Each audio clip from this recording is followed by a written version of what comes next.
Hello friend, मैं कुसुम राय। मैं अपने यूट्यूब चैनल पर आप सभी का स्वागत करती हूँ। दोस्तों, मैं एक नवरात्रि देवी गीत सुनाने जा रही हूँ। अगर आप लोग को अच्छा लगे तो लाइक सब्सक्राइब करना। छन छन बाजे मोरी मैया के पैजनिया हो, आंगनवा हमरे ना हे अंगनवा हमरे ना होला माई के पूजनिया हो, अंगनवा हमरे ना छन छन बाजे मोरी मैया के पैजनिया हो, अंगनवा हमरे ना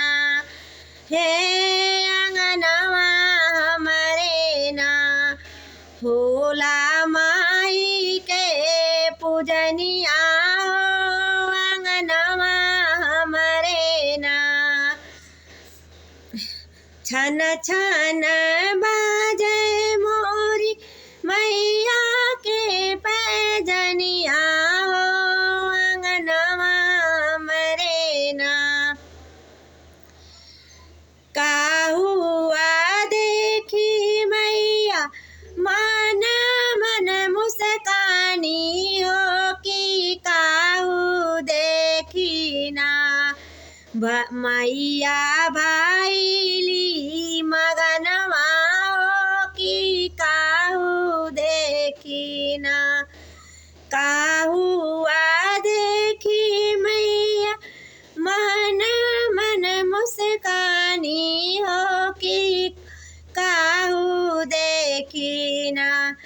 मैया भाईली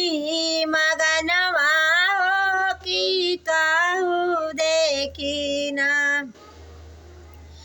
अड़उल के फुलवा मैया देखी मुस्काली हो, कि निमिया देखी ना मैया भाईली मगनवा हो, कि निमिया देखी ना मैया भाईली मगनवा हो, कि निमिया देखी ना ठुमका ताया में भैरो भैया के बहिनिया हो, आंगनवा हमरे ना ठुमका ताया में भैरो भैया के बहिनिया हो, आंगनवा हमरे ना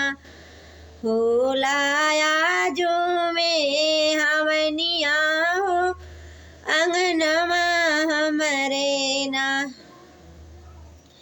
छन छन बाजे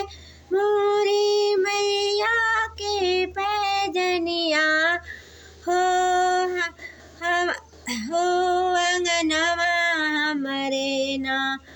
होला माई के पूजनिया हो,